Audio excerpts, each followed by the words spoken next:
The podcast you're about to hear involves true stories, which may contain graphic content that is not suitable for children. Listener's discretion is advised. This is Esoteric Oddities.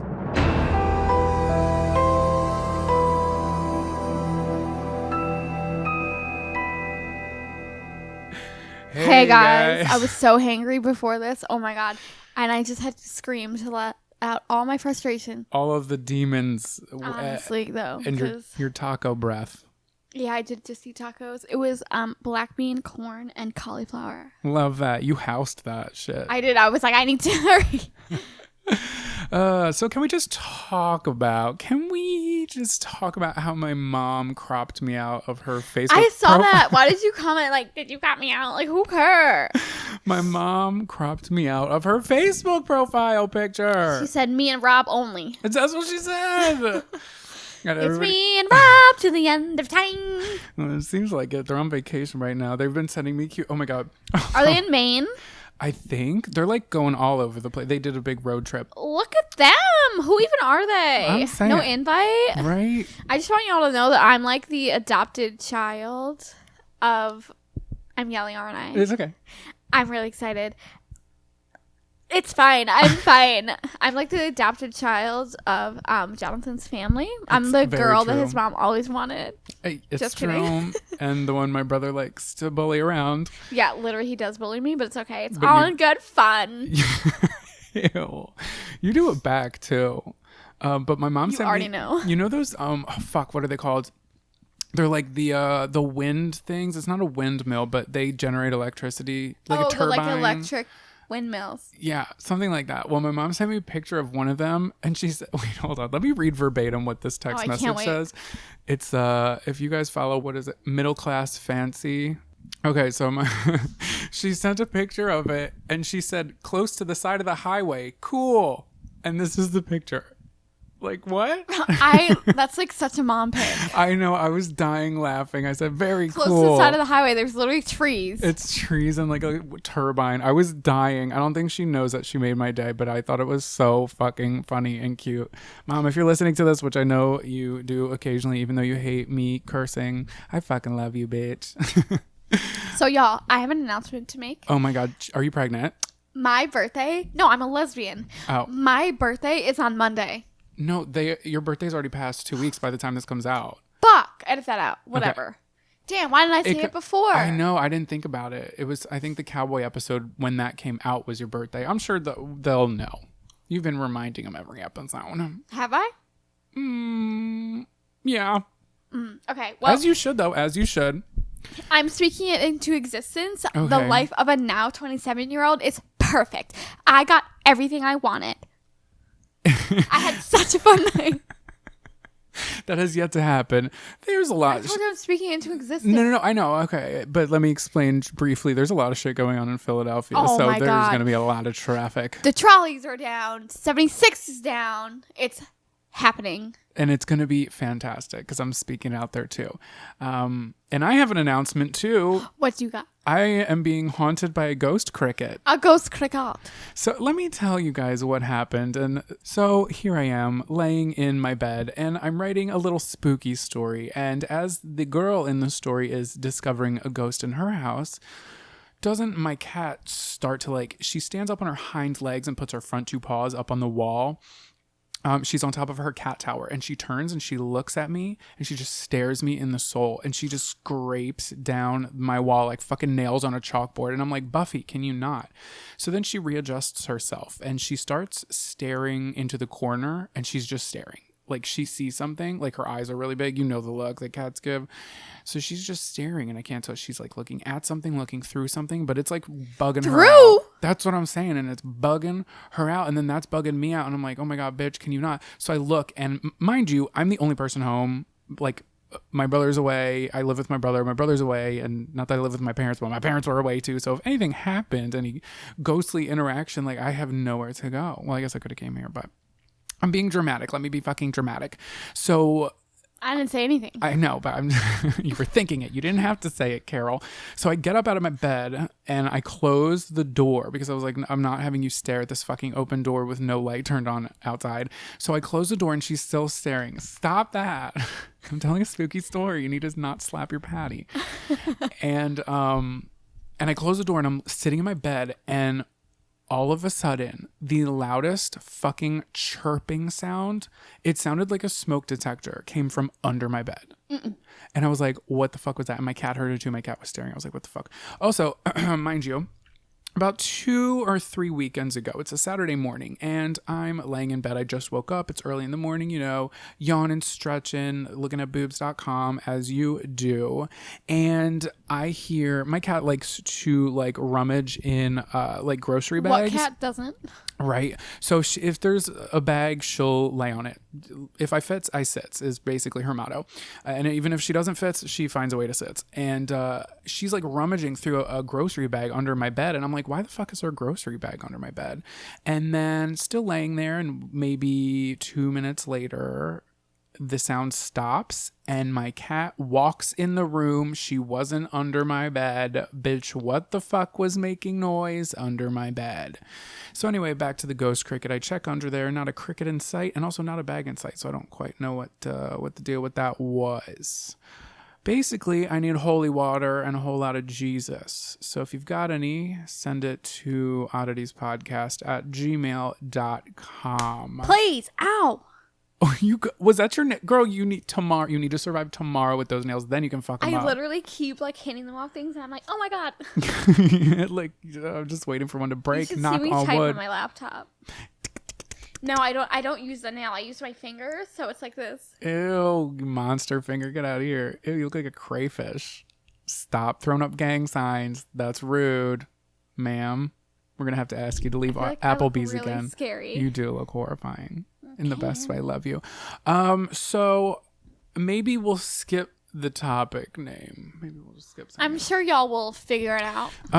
Okay, and mine's it's not long, but it's a little long. Do you expect anything else from him? Jonathan's so an overachiever while I'm an underachiever, okay? Do not talk shit. Do not talk bad about yourself. But also, if you want to keep amping me up, that'd be great. What else? What else am I? Okay, so Sarah's up to bat first. If you're ready to rev up that fryer. Please hold. Okay. Hello. What is going on? Okay.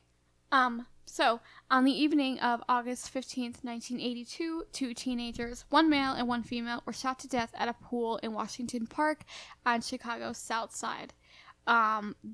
The person who shot the 2 teens stole the female victim's money and jewelry.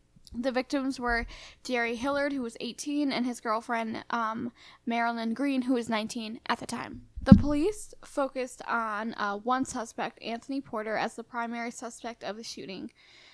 Porter had a prior record of robbery at the same location and had ties to gangs often seen around the Chicago area. After hearing his name in relation to the shootings, Porter went to the police station to set the record straight. There he was arrested despite his protestations of innocence, and there was also a lack of physical evidence linking him to the crime at all. Right, I was going to say, on what fucking grounds are they arresting Literally this man? on him having a background of stealing. Okay. And also being black, which... Interesting. So the first person they questioned before Anthony Porter was William Taylor. He was swimming at the pool at the time near the bleachers where the shootings occurred. Taylor initially said that he didn't see the person who committed the crime, but later at the station he claimed that he saw Anthony Porter run by after he heard shots. After 17 hours of interrogation, Taylor's story evolved from... 17 fucking hours? Yeah. And you know they do that to many people. Yeah, I know, because it's like, okay, I'll tell you what you want to hear because I'm going to get the fuck out of here. Right. So Taylor's story evolved from his original statement that he did not see the person who committed the crime to a statement that he did see Porter shoot the victims. Oh, okay. I'm just going to keep my shit to myself because I know where this is going. Oprah Green, which was the mother of Marilyn Green, told police that Alstory Simon may have had something to do with the murders. Simon had been in a dispute with Jerry Hillard over drug money, and Jerry Hillard is her boyfriend. Okay. Mrs. Green also claimed to have seen Simon and his wife, Inez Jackson, with the two victims. When the police questioned Simon and Jackson, they showed the two only a photograph of Porter and asked if they knew anything about the crime. They replied that they were not in Washington Park on the evening of the crime, and they were never questioned again. And they moved to Milwaukee a few days later. All right, now time to give y'all some facts. So a death penalty trial is conducted in two parts. It's referred to the bifurcated trial, which is a guilt phase, and a penalty phase. During the guilt phase, a jury decides whether the defendant is guilty or innocent of the charged crimes. If the defendant is found guilty of capital murder, then they go back on the trial. Right, the trial moves to the penalty phase. Oh, you know, so I don't even have to go through all this. No, they may not know. Okay, go ahead and school us, baby. Although Porter qualified. Hold on, wait. What state is this in? Chicago, you said. Okay, yeah. got it. Although Chicago's not a state. By the way, I know that. Illinois. Without the S. I used to live there, you ass lickers. Although Porter qualified for representation by the Cook County Public Defender's Office, his family thought he would have a better chance of acquittal with a private lawyer. That's the county that, what's his name? The fucking... Cook County, yes. The serial killer. Because I used to do fucking plays over there. That sounds so familiar to John me. Wayne Gacy. Yeah. Mm-hmm. Or was that Kane County? They're literally next to each other. Either I don't know, because I remember Cook County. Yeah, because we talked about it before. So they retained Akim Jerusel. He was a private Chicago lawyer who agreed to represent Porter for $10,000. Okay. Pay attention. Got it. However, Porter's family paid Jerusel only $3,000, and Jerusel admitted later that he stopped investigating the case due to insufficient funds, but he never told anyone that. He just was like, which I guess, like, if you can assume, like... No, because... I mean, you're still a lawyer. You can chase them for money after. It doesn't... You don't have to pay, like, because for court hearings that continue to go on and on and on, like, you up front with your first like trial, you don't know if there's going to be another, like, you don't know where it's going to go. He could chase them down for money later. Right. That's fucked up. And you also should have let them know that you stopped. Okay. Okay. I'm just going to see how this pans out. Wait, what? No, I just see where this is going and it's bullshit, but go ahead. Right. So, in the guilt phase, the prosecution and defense present opening and closing statements, call witnesses to the crime, y'all know, expert witnesses, and present physical evidence and the result of any forensic testing. For the defendant to have a fair trial, the defense counsel must be prepared. Fair. Right, okay. Exactly. Yeah, no, I just wanted to put those air quotes in there. They must be prepared to contest the prosecution's allegations where possible. Right. So as normal, but you're running it down because I have a feeling it ain't gonna go that way. You already know. See, I'm building it. This is the only way. I couldn't find anything. That's fine, girl. Build it like a fucking Lego house. I couldn't find anything on Porter's like life prior to before this, so that's fine. I'm building it elsewhere. In September 19. You're trying to like make that word minimum on your fucking essay. Literally, okay. In September 1983, Porter went to trial in Cook County Circuit Court. During trial, Porter's attorney once fell asleep and had to be awakened by the judge. Are you kidding me? No. Who? Okay. If y'all haven't guessed what it is, I'm sure you can guess now. The topic, I mean. It ain't going so hot. On August 15th, 1982, at approximately 1 a.m., Henry Williams, this is the full case, and this is what the story is, and this is what everyone is saying. Okay, so this is essentially what's going on within those the courtroom doors. And this is the story of how these two teenagers got shot. On August 15th, 1982, at approximately 1 a.m., Henry Williams and William Taylor went to the Washington Park in Chicago and entered the pool area in the park by climbing over a fence. At the same time, Jerry Hillard and Marilyn Green were sitting at the bleachers to the west of the pool. Henry Williams testified that he was getting dressed after swimming. He says that Anthony Porter approached with a gun in his hand and asked Williams if he had any money. Porter put a gun to Williams' head and took $2 and left. Williams testified that he saw Porter in the bleacher area a few feet from Hillard and Green and heard shots as he finished getting dressed and jumped back over the fence. Taylor continued swimming. Also, why are y'all swimming at 1 a.m.? Yeah, anyway, I don't know. Taylor continued swimming after Williams left the pool. Williams testified that he was drying off and he saw Porter standing less than 2 feet from Hillard with his arm extended and a gun in his hand. Porter shot Hillard fell back, and Porter shot him again. Porter then ran down the bleachers toward Taylor, passed within 3 feet of him, and left the pool area. Shortly after 1 a.m., Officer Anthony Lyons of the Chicago Police Department responded to a call that a man had been shot in Washington Park. As Officer Lyons approached the pool area, he observed Marilyn Green running from the north end of the bleachers, holding her neck with her right hand and gesturing towards the south end of the bleachers with her left hand. As Officer Lyons continued toward the bleachers, he saw a person who he later identified as Anthony Porter running next to the bleachers. Officer Lyons stopped and, he searched Porter and let him go because Lyons did not find any weapons in Porter's possession. Okay, so he was stopped and he was searched. However, being devil's advocate, he could have ditched the weapon. Right, okay. I'm just being devil's advocate. Cook County Medical Examiner Joan Richmond performed autopsies on both Marilyn Green and Jerry Hillard. Green had 3 shotgun wounds. She was shot twice in the right side of her neck at close range, approximately 1 to 1.5 feet, and a third time in her left hand. She died from massive bleeding due to those wounds. Hillard was shot twice from close range and died from gunshot wounds to the head. I'm assuming it wasn't a shotgun. I don't think it's probably not a shotgun. Right. Okay. Both Henry and William Taylor were taken to the police station for further investigation. They identified Porter from a mug book, saying that they had seen Porter regularly in the neighborhood for 1 to 3 years before the shooting. Taylor testified that when he was at the police station on August 15th, 1982, he said he did not see the defendant shoot Hillard because he was afraid for his life. Taylor claimed he had seen the defendant mug 2 old men and also that the defendant had jumped one of his friends. Taylor feared for the safety of his 95-year-old great-grandmother with whom he lived. So he is saying these lies because he's just trying to get this guy put away because he's seen Anthony do some fucked up shit. Well, yeah. Is what I'm seeing. Yeah. And also pressure from the police. You already know. Okay. So on August 18th, Taylor identified the defendant in a police lineup.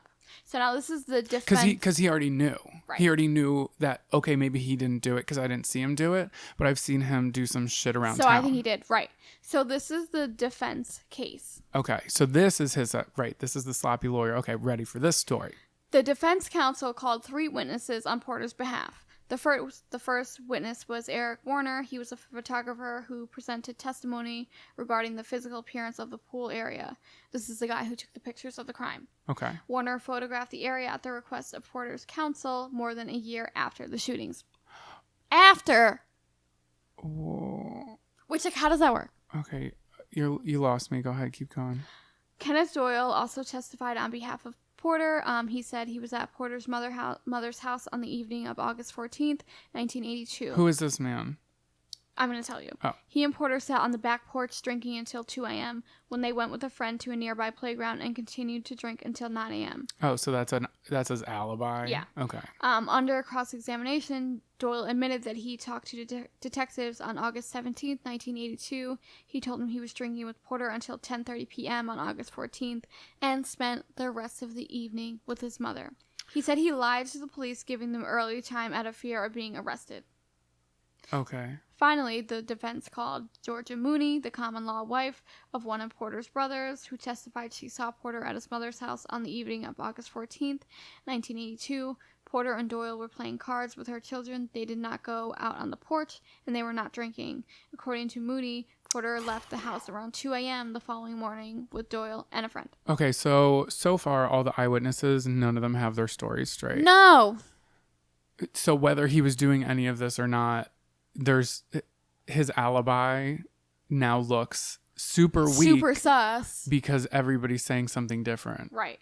So after deliberating for 9 hours, the jury found Porter guilty of 2 counts of murder, 1 count of armed robbery, and 1 count of unlawful restraint, and 2 counts of unlawful use of weapons, which we figured. Okay, so also, valid question.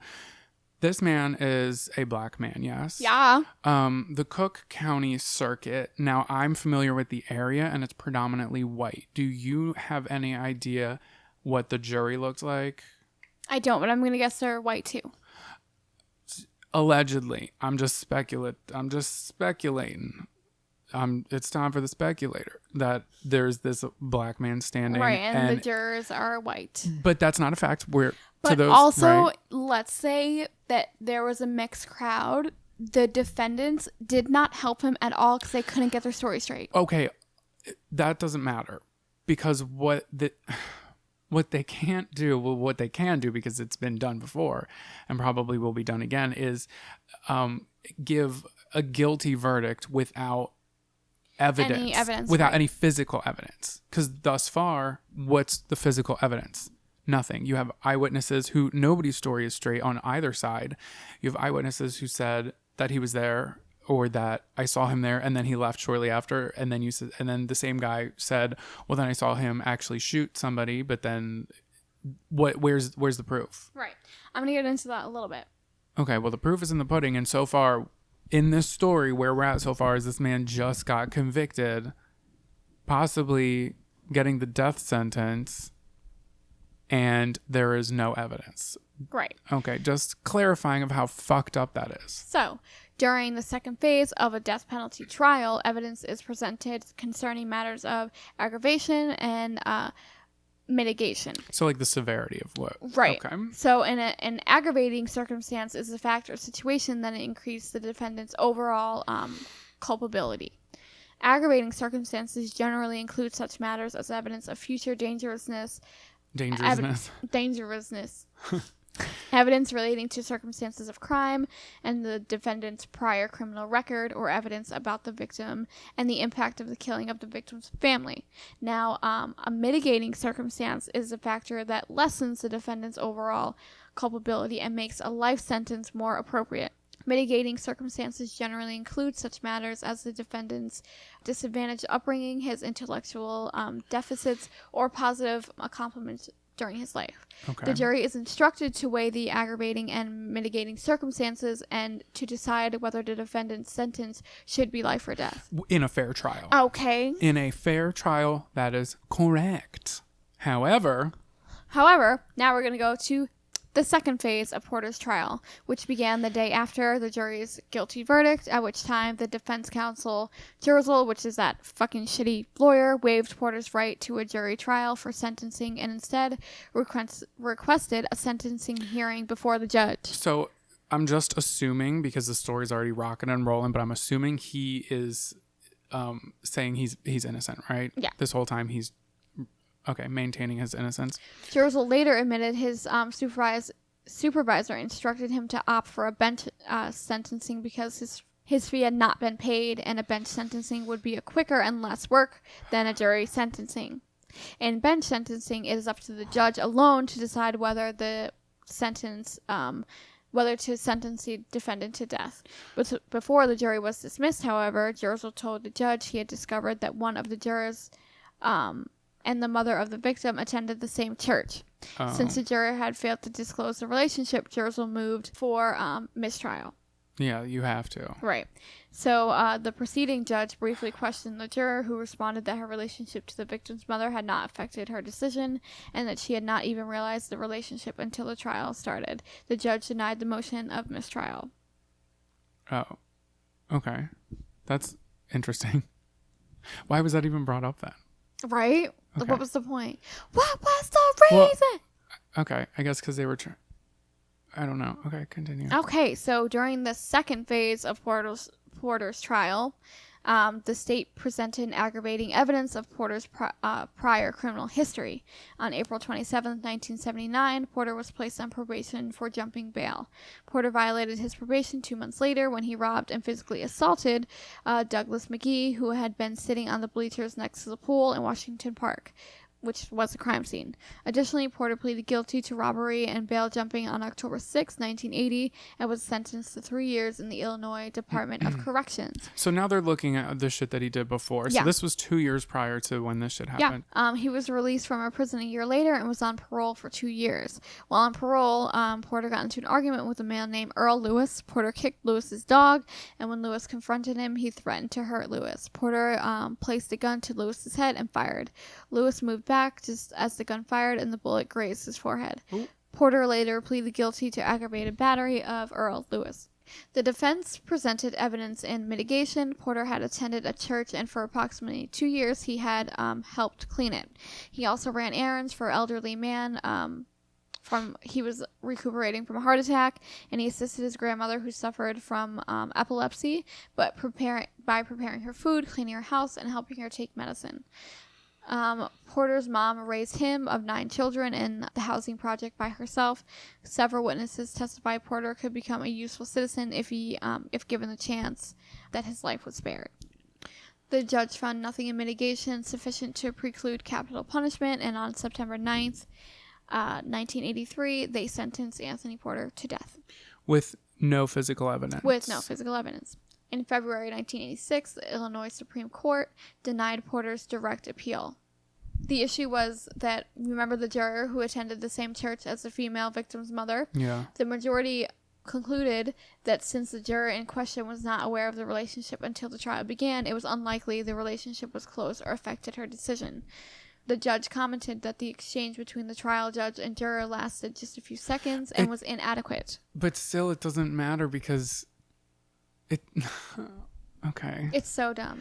It doesn't matter because then not that it's dumb, but it's that like... woman could have been lying. You don't have any evidence. Yeah, but that woman could have been lying. Right? She could have been the victim's... The grandmother. Dead victim's...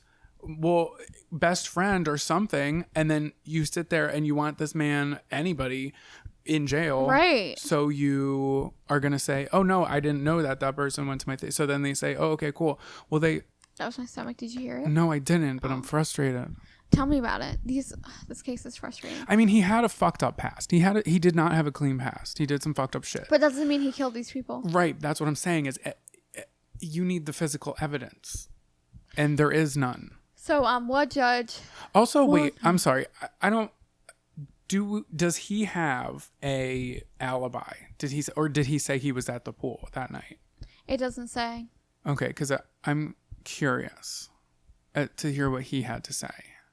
Because he was placed there by the prosecutor, like their eyewitnesses, and then his own lawyer, like the defendant's side, is like all 3 people were like, no, he was at this house, but he was doing 17 different fucking things. Right. None of them lined up. I'm frustrated. It's okay. We're going to get into that. Okay. One judge commented that the conviction should be vacated because the majority had no basis for speculating the closeness of the relationship. In 1995, Porter filed a petition for post-conviction. So this right, when you're talking, is like 12 years later. Yeah. 13 years later. Yep. So he's been on death row this whole time? Yeah. Okay. So he filed a petition for post-conviction relief on the ground that he had been denied effective representation because his lawyer, fell asleep. Jersel guy, had failed to call witnesses who would have testified about other suspects. One witness, who was Joyce Haywood, would have testified that the victim had gone to the park with Alstory Simon and Inez Jackson, which would have been corroborated by the victim's mother and Marilyn Green's sister, Christina Green. Another witness, Ricki Young, would have testified that Jerry Hillard had been selling drugs for Simon, and that Hillard and Simon had been in a dispute over drug money. So the Illinois Supreme Court affirmed that judge's decision to that would have like placed a whole new suspect. Point finger on someone else. To at least investigate. Because that person, this Inez guy, would have had a reason to shoot this guy for not having his drug money. But it's just so much time. But it was Anthony. So the Illinois Supreme Court affirmed that the judge's decision to deny relief holding this evidence should not be considered because Porter's lawyer had not raised the issue of ineffective assistance of trial counsel on direct appeal. So they're basically saying because it didn't happen in the trial that you're shit out of luck. Like, it's basically not our fault that your lawyer is shitty and didn't bring the right people to the stand. Right. In 1997, Porter's petition... Well, technically, it wouldn't be. It would be at the fault of the lawyer. Right. Of the shitty lawyer. Yeah. So there's really nothing they can do. Because they can't tell you in a fair trial, they can't tell one side or the other how they should have run it. Right. So, I mean, it's fucked up, but that's what it is. That's how it is. Right.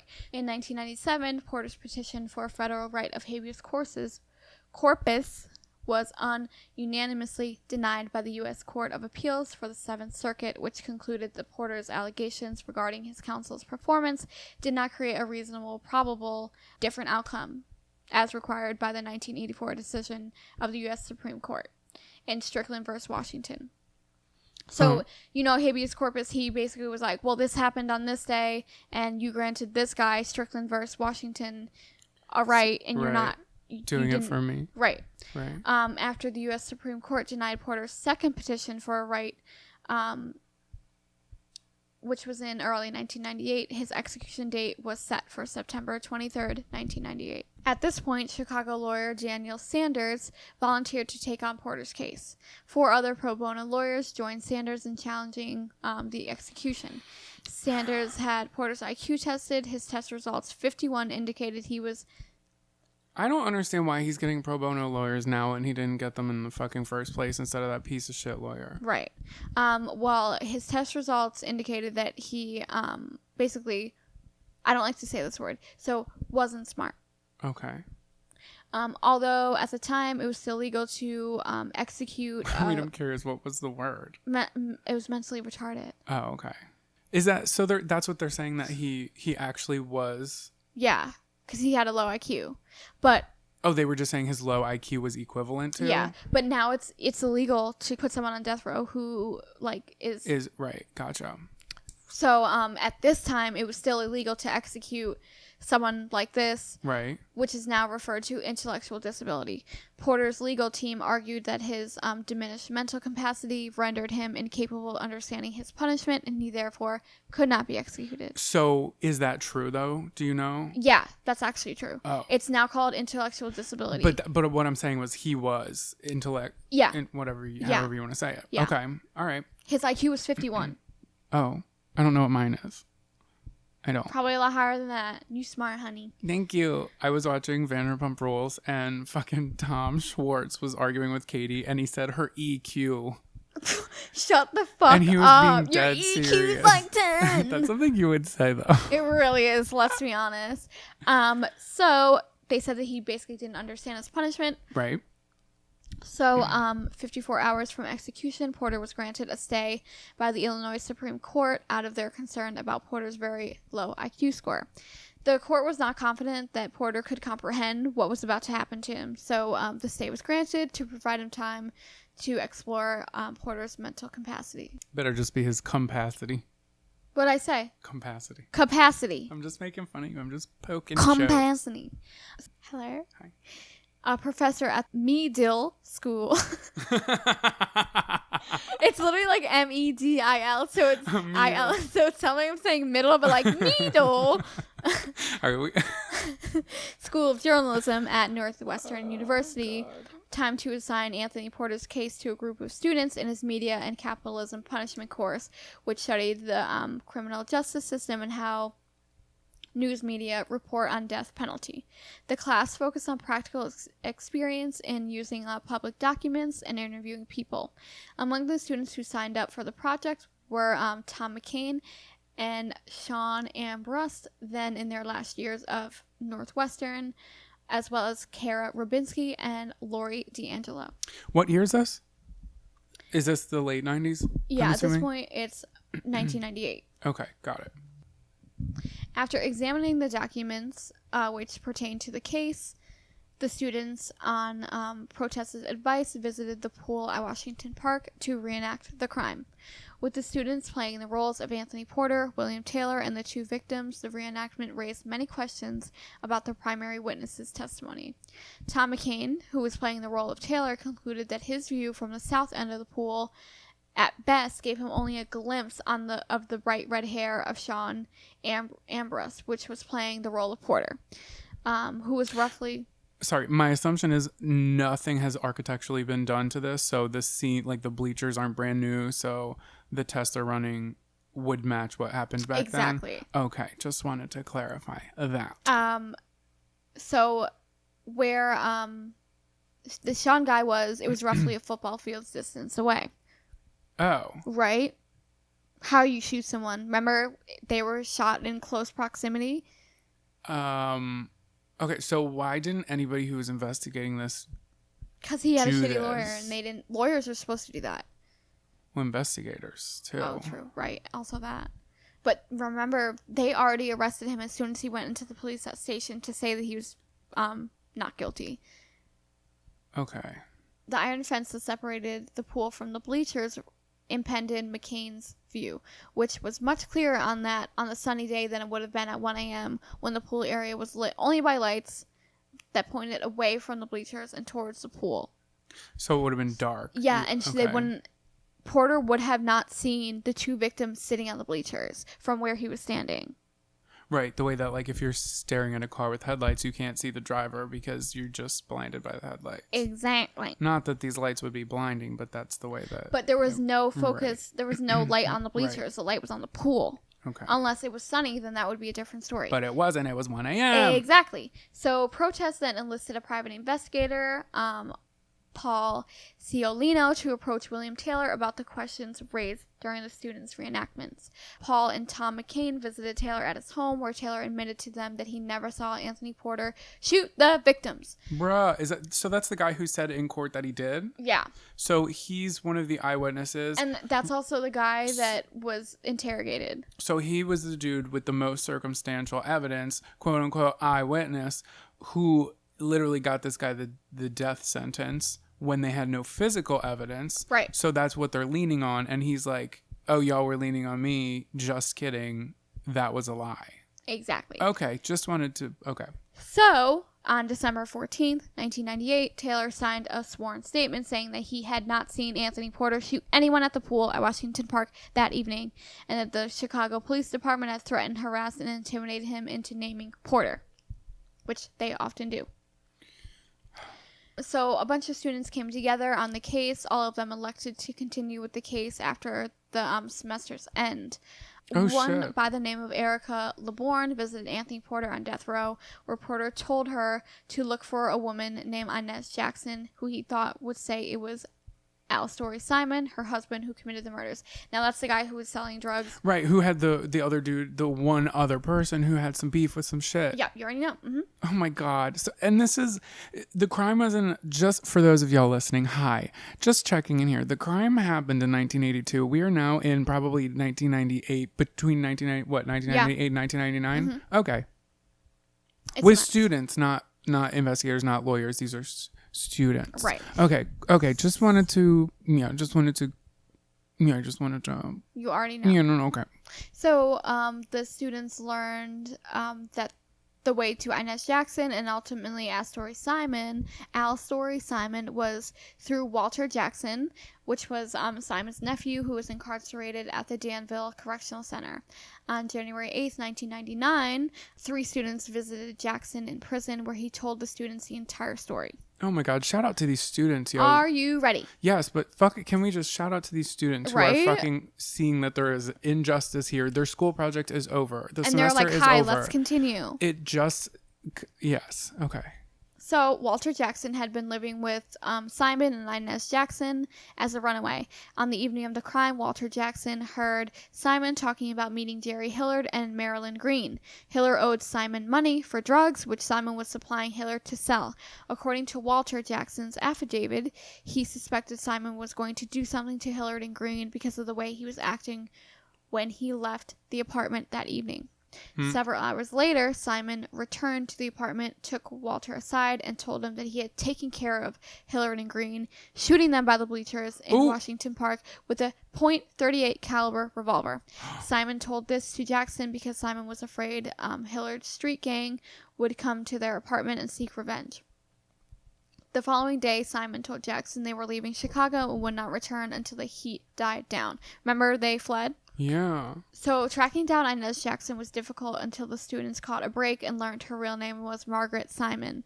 The students were able to find her through a close relative and arranged a meeting with her along with the investigator Ciolino and Professor Protest at a local restaurant in Milwaukee. She told the group she had gone to Washington Park on the evening of the Bud Wilkin Parade, which was August 12th, 1982, my birthday, with Simon, Jerry Hillard, and Marilyn Green. Before coming to the park, Simon had been complaining all day about the money he was owed. He arrived at the park under the influence of marijuana and alcohol. Okay. After 20 minutes, Simon and Hillard began arguing about the money that Hillard owed Simon. Suddenly, shots were fired. Oh, so they were involved in something before, a couple days before. Right. What the fuck? So Simon seized Margaret by the arm and led her away from the bleachers. Margaret could not tell anyone what had happened because Simon had threatened her life. Margaret signed an affidavit and the team later videotaped her story, which was released to CBS. Nerds, I don't have this.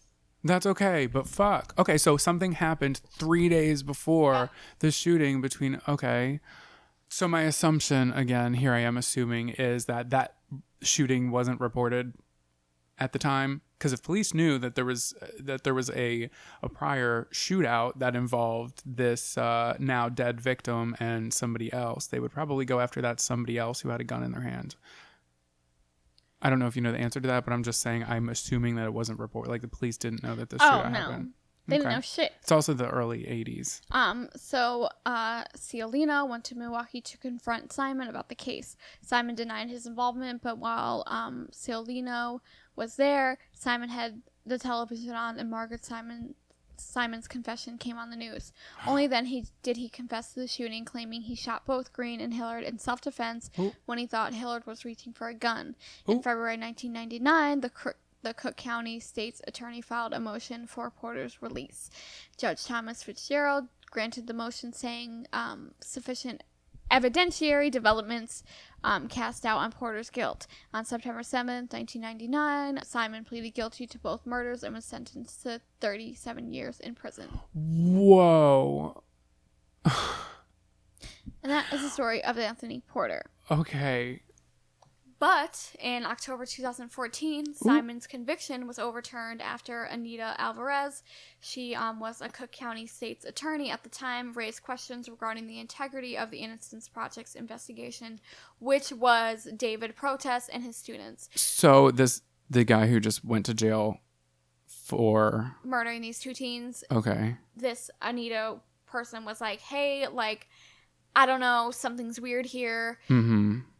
Okay, so this case is kind of messy because it's a lot of like pointing fingers. So she's saying like, I watched the documentary on this, so like I don't have any notes. I'm just like off of the top of your dick. I really am. Okay. Off the top of my tits. Okay. So basically, she's saying like you had people saying that he was there, which they're talking about Anthony Porter. Right. You had people saying he was there. You had that whole mess that was just going on. Exactly. They're saying like he was there. He wasn't there. He was at 400 different places. Right. So, but this Anita woman is saying like you have all the evidence that points that Anthony Porter did the crime.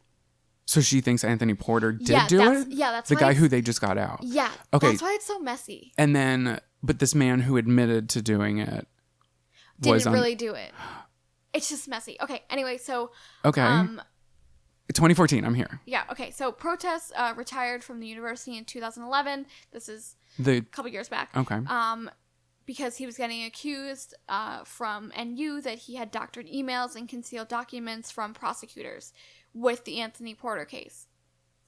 So like sculpting his story. Yeah. So the prosecutors had accused Protest and his students of ethical misconduct in the murder conviction against Anthony McKinney. This is messy. It's a lot of names. It's okay. a lot of people. Okay. They're pulling things from other places. Whoa. Okay. Sorry, I'll let you continue. I had something. Hang on, I'm going to put it in my phone because I have to say something, but I don't want to go off track. So Alvarez states, and this is the person that got Simon out. She says, this investigation by David Protest and his team involved a series of alarming tactics that were not only coercive and absolutely unacceptable by law enforcement standards. She goes on to say that they were potentially in violation of Mr. Simon's constitutional protective rights. So this Anita person is saying like they broke a lot of rules to basically get him to admit that it was true when it wasn't. They went and found his wife. They did all these things that they weren't supposed to do. Right. Also, they're journalists and like what did you think? Students. You're not an investigator. But then that raises my eyebrow again. Okay, so now we have originally 2 people have been murdered. Yes. 1 person was in prison for what, like 27 years, we said? Yeah. Wrongfully, quote unquote. Mm-hmm. Then he's freed. and another person is put in jail. I think Simon was in jail for 15 years before Anita Alvarez came in. And she was Okay, like, whoa, whoa, whoa. so he was sent. So this Simon guy was sentenced to what, 37 years or whatever they said. Yeah. No. Oh, the first guy was sentenced to life in prison. Yes. Or the death sentence. Yeah. I'm sorry. I'm all over the Simon place. didn't get it, so everyone was like, Whoa, what the fuck? Okay, Yeah. but then, so he is sentenced to 37 or 27 Correct. years. He only served 15. So now there's two people who have been wrongfully convicted of being the murderer in this case. And I'm confusion because how that played out with journalists it's behind crazy to me. it. They're not investigators. They're investigative journalists. Crazy thing, in 1996, David Protest freed 4 convicted murderers. 2 of them were on death row. It was known as the Ford Heights 4.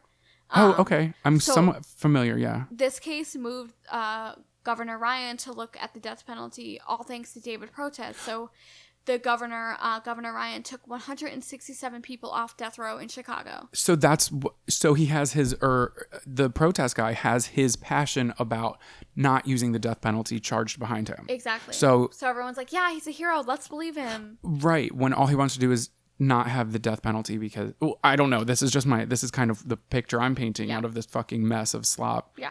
I don't want to sound accusatory, but it sounds like almost like him and the students who don't have experience in this. They're students. Went in there. Right. But it sounds like they wanted to get this man who was on death row off of death row and get not anybody, but get the next best person in there. And it was him. And it was Simon. Yeah. But wait, did Simon admit it? I'm confused. He did. Okay, Remember? but they coerced him into something. Yeah, because they went and found his wife, and also Inez, which is Simon's ex-wife, she kept changing the story about how many gunshots she heard, and literally no one saw her at the park. So she's that night. So she's the only female that was there was the woman who got shot. Right, but the ex-wife, she's like basically one of the main reasons why this Simon guy is in jail because she's saying she was there and that she saw it. Remember half of the reason why Simon got convicted was because Protest and his investigators, they found her, which led her to Simon. Well, the cousin and then Simon. It's a mess. So, in 2005, Inez recanted her statement while on her deathbed, saying her whole story was a lie, and she only lied because Simon walked out of their marriage, and she saw it as an opportunity to get back at him.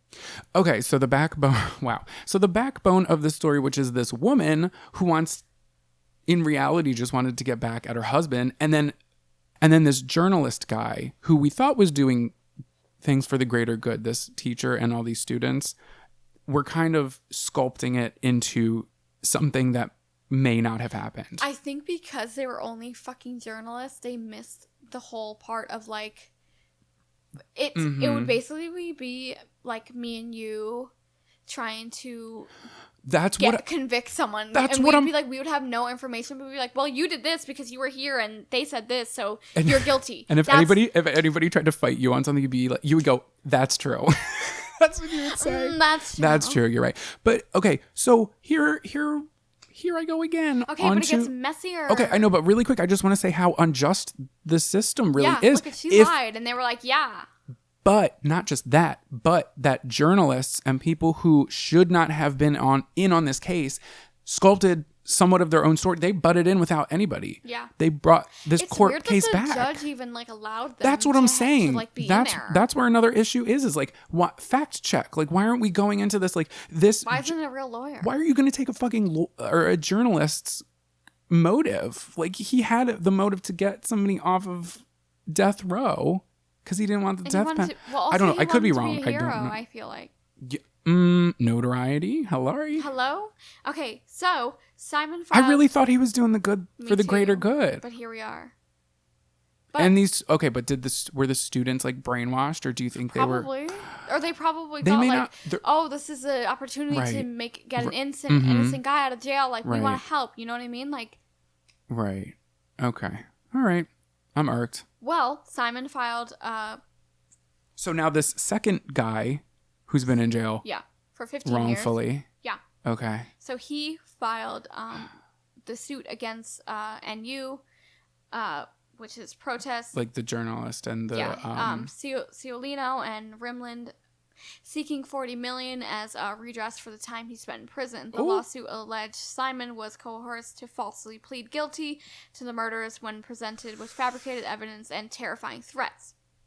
Oh shit, they gave him fabricated evidence. Well, Ciolino, which was the lawyer, Okay. he filed 2 lawsuits against Simon, his lawyers, and other parties. The first, a $25 million defamation countersuit, was filed in April 2016, but dismissed in January 2017 when a federal judge decided it was too unrelated to the original complaint for the court to exercise. The second was filed in January 2018. It alleges that 9 defendants conspired to undermine the Innocence Project investigation.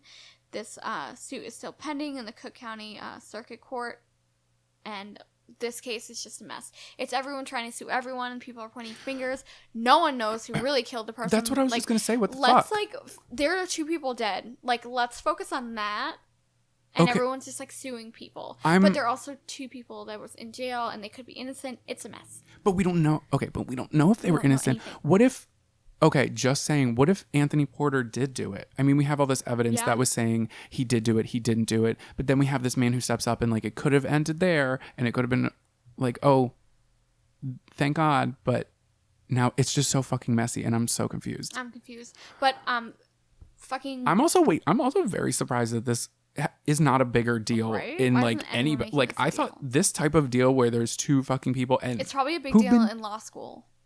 God, I hope and God, I hope and fuck. Right. God, I fucking hope. God, I hope and fuck.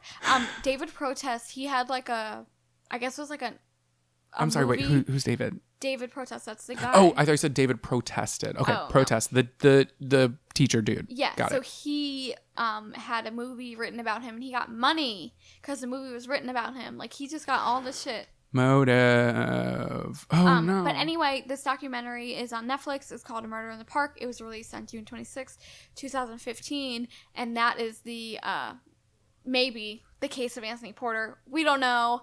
It's the case of a whole lot of people, and there's Yeah. 2 people Honestly, dead. watch the don't- documentary. It probably explains it a hell of a lot better than I do because I'm all over the place. No, but I feel like this case is all over the But place. this shit is still no one knows what's happening. No one knows what's happened. Everyone's just basically I'm gonna sue you because you did this, and then they're over here Well, yeah, I'm because- gonna hide out because I'm guilty for God, possibly throwing an innocent man in jail. It's a mess. I am confusion. Okay, so a double murder that was then doubly wrong convicted. Yeah, 2 now different it's people, and now it's unsolved. unsolved. That's insane. It's insanity. But they can't throw Anthony Porter back in jail regardless of him being guilty. Yeah, He well, can they literally, can't. That's double jeopardy. You can't do that again. He can come out on TV right now today And say- and be and like, say, "Hi, I fucking did it." I killed those 2 people," and they cannot throw him in jail. I just closed my computer. It's like that was your mic drop. Wow, that's a good. I didn't even think about the double jeopardy. Yeah. And now they can't do it to Simon either. They can't do it to Simon, but Simon's really guilty, really not guilty because Inez was like, "Hi, it's a lie." Yeah, but how do you know? What do you know? How Right? do you She know? lied all those other times. She could have loved him deep down in her heart. Maybe Simon did it, and on her deathbed, she's just like, I can't "I'm gonna have him die. go down I don't." like that. Yeah, even if he fucking did it, and she knew he did. Maybe she was like, "I really love him, and I'm the only person who can get him out of jail." I'm gonna get what? We never Anybody know. could have done it. There's never know. wow. I would like. Is there a book on this? There has to be a book on this. I need to. I love how you're like a book. There's a whole documentary, and you're like, "Is there a book?" I'm just a slutty little I librarian. love that for you. Well, that's That's crazy. It's concerning, and I question a lot about the justice. I'm just still so thrown off that students and a teacher butted in like just to a this. lawsuit and was like, And, "Hi, he's innocent, Your Honor." I thought it was going in the right direction. Of I like, did too. I was like, "Yeah, let's get this protest, man you're a out. hero." And now I'm like, I don't know. I don't know either. What do you guys think? I truly want to know what the fuck you guys think. If any of this made sense. To me and you, it made sense. Maybe? I don't know. That's why I don't said maybe know. watch the documentary. I feel like it's a little bit more put together than I am because I even get confused It's a lot. because there was a lot of names. Yeah, also like visually seeing something, you're right. It's a lot easier than Yeah, and I'm referring a to very names. visual person, so it's not the same. Like, I feel like I even get lost in Jonathan's stories sometimes because I can't read it. I know. That's why sometimes I repeat myself. I'm like, the sister, Susan. Yeah. Susan Sarandon. Good.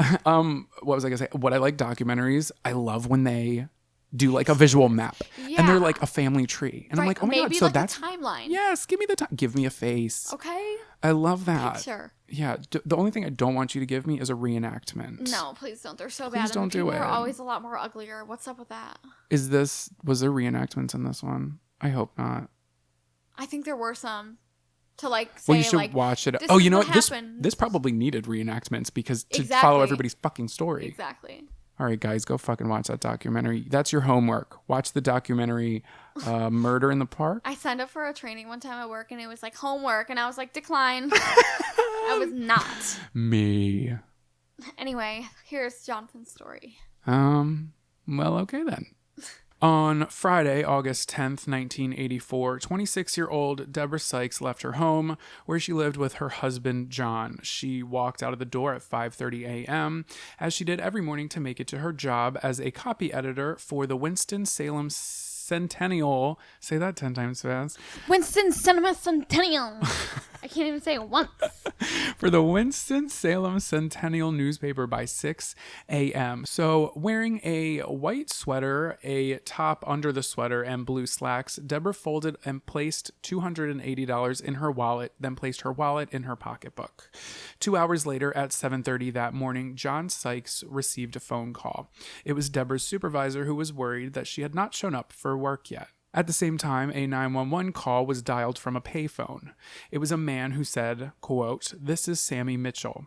And then that person told the dispatcher that he had just seen a man walking with a white lady and then heard her scream. He didn't see an attack, but he thought the police should know.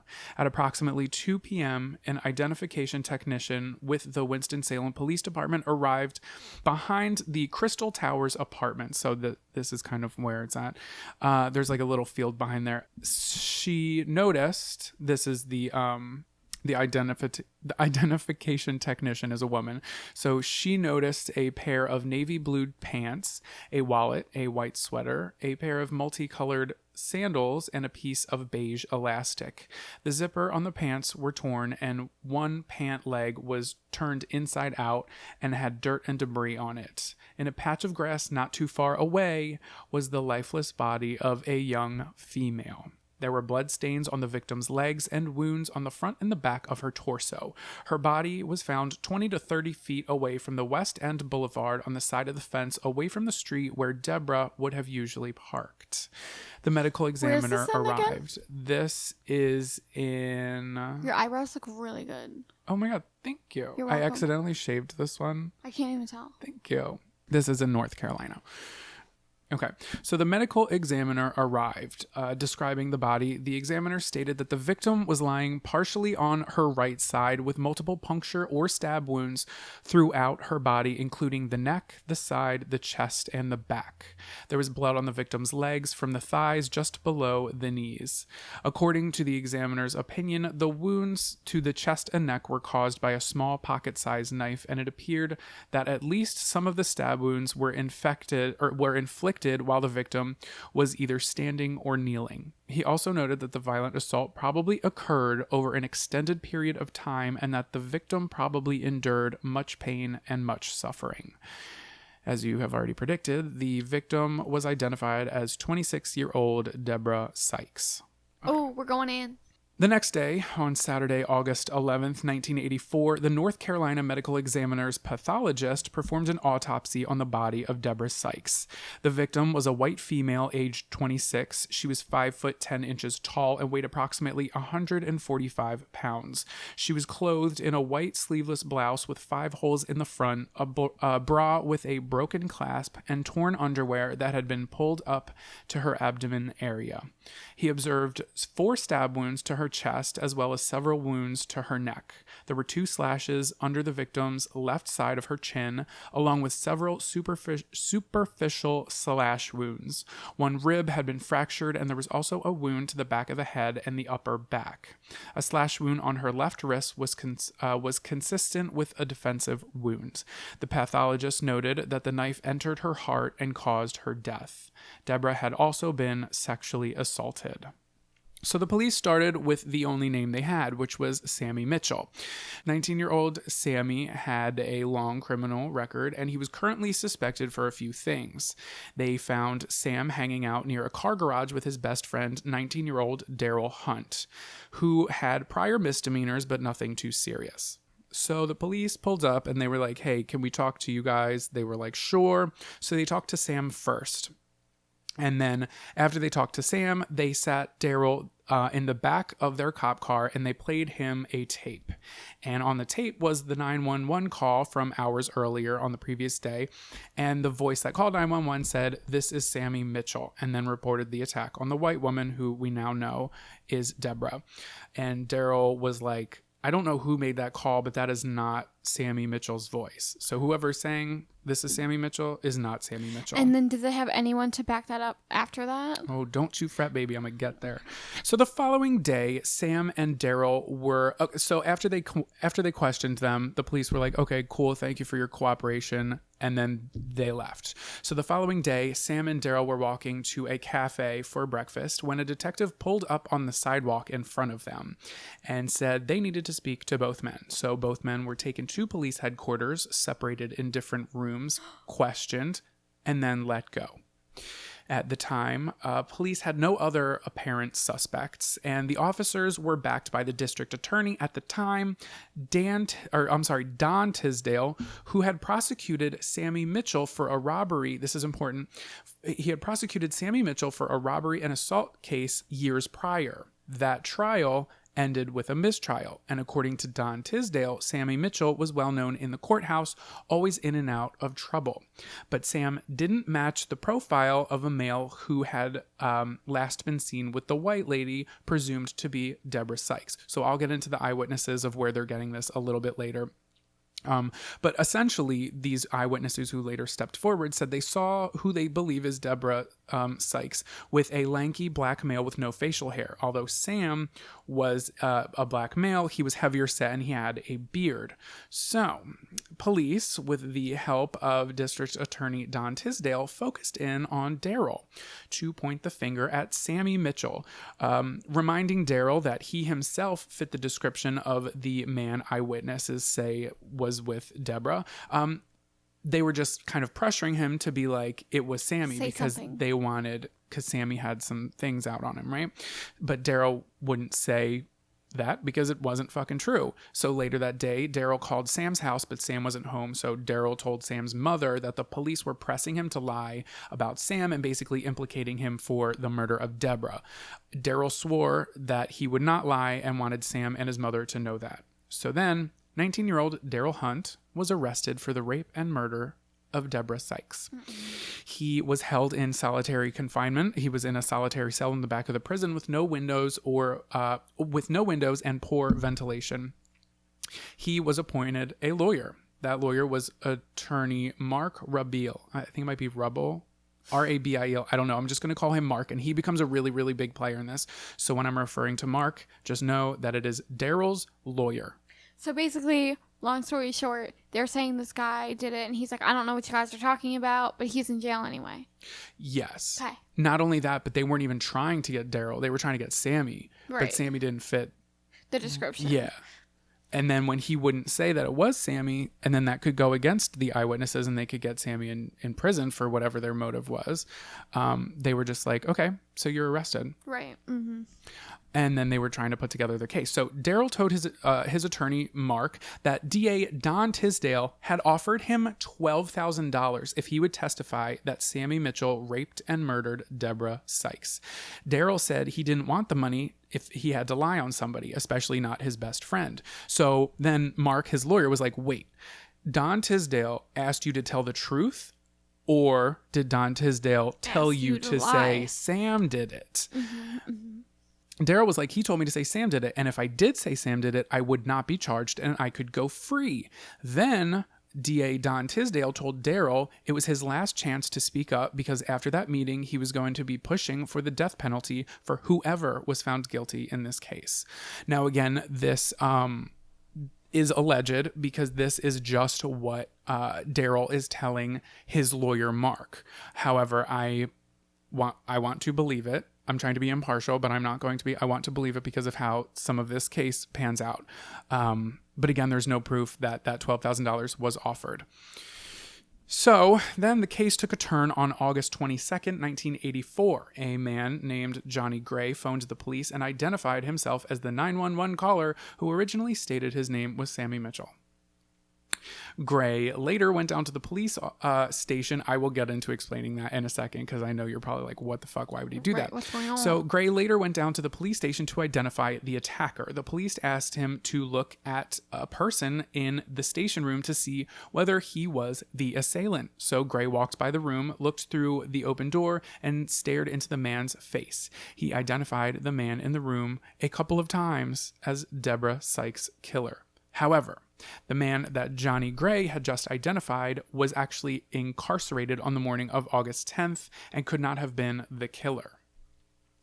So, according to a local preacher named Larry Little, a few officers had reached out to Larry and they were concerned that Darryl Hunt wasn't the right guy. So, a couple police officers wired Larry and they had him meet with Johnny Gray in a cafe. And the police pretty much just sat in a van outside and listened to the conversation to basically be like, why the fuck did you do all this? Also, why the police didn't get to the bottom of this is beyond me. So, Larry asked Johnny what he saw, what he heard, and he asked, why the fuck did you call the police and say your name was Sammy Mitchell? Because Larry knew Sammy Mitchell and he also knew Darryl Hunt, but Johnny Gray claimed that he didn't know either of them, even though he used the name. So Johnny said, quote, I don't know no Sammy Mitchell. No, I don't. I called the first thing that came to my mind. If that's what it is, that's what it is. What? But I know this lady was hurt. She wasn't screaming for nothing, and I felt she needed some assistance, and that's what I'd done. Essentially, at the time when Johnny Gray had called the police, he had warrants out for his arrest. Like, he would have gotten some big shit if he got caught up with the police. So in his head, he said, rather than not calling the police and letting this lady die, I'm going to call the police, but I'm just going to say I'm somebody else. So he's claiming that he panicked and he said, this is Sammy Mitchell, which I don't... How do you... Listen, I was going to play... I'm not laughing, but I'm no, just like... I know. Like, why? How does that even make sense? That's the first thing he said, too. I was going to play the 911 tapes, but I feel as though without like really, really high quality, which I can't seem to find online. Like, I watched it in a documentary, but I can't download it. It's very hard to hear. But he called 911. They were like, 911, what's your emergency? And he said, this is Sammy Mitchell. Like, why would you just not... Why would you introduce yourself? Right? Why wouldn't you just get to say, the hi, say I the have problem? a girl here. And then if they ask your name, you say, if you have to lie, The don't right name. Yeah. How about you say the right name? But if he said the right name, he knew he would be in trouble. Oh, right. Because then they would, if they this would go woman after was, him. yeah. Yeah. So essentially that's why he claims he used the that name. Also, I'm just going to say from what I saw, he may or may not have been under the influence of drugs, and also he may or may not have had a very low IQ. But with no further evidence pointing to another person of interest, in June of 1985, 19-year-old Darryl Hunt went on trial for the first-degree murder of Deborah Sykes. And, get this, 11 white jury members were selected. So that day in court, Darryl was a young black male standing before an all-white jury.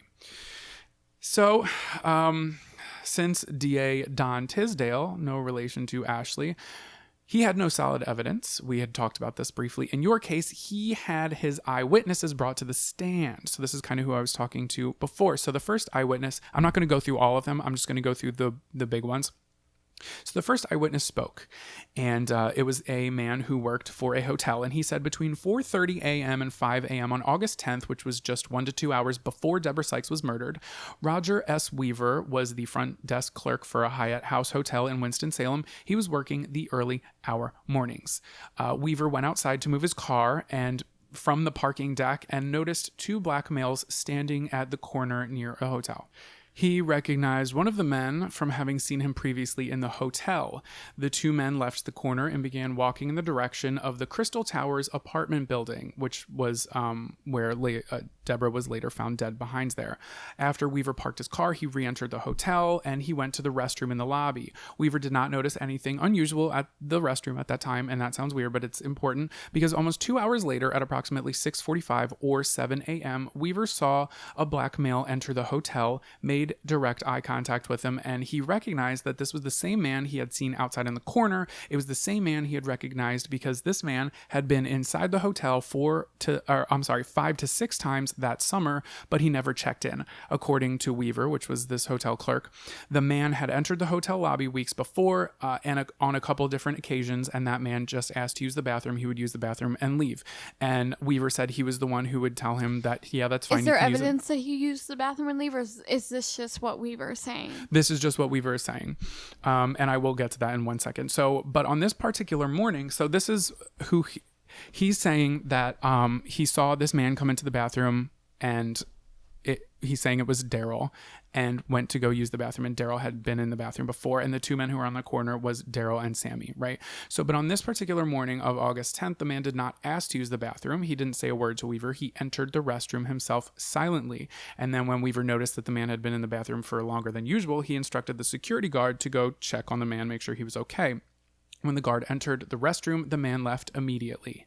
At approximately 7:10 a.m., Weaver's replacement arrived at the front desk. So before leaving his shift, Weaver went to the restroom, and that's when he just noted that it had been 10 minutes since that man left, and then his replacement came. So nobody had been in the bathroom after Darryl. Oh, so no one else would have. Yeah. So then Weaver goes in to use the bathroom before he leaves for work, and that's when he says he noticed that water in one of the sink basins was pink, colored by what appeared to be blood. After washing his hands, Weaver noticed bloody paper towels in the trash can. When he returned to the front desk, he grabbed his jacket and he left the hotel. He identified the man from the hotel lobby as Darryl Hunt. Now, I'm going to pause and say that this murder occurred in August of 1984. The DA, Don Tisdale, he didn't show Weaver, the hotel lobby dude, he didn't show Weaver a photograph or a lineup of potential victims until 9 months later in May of 1985.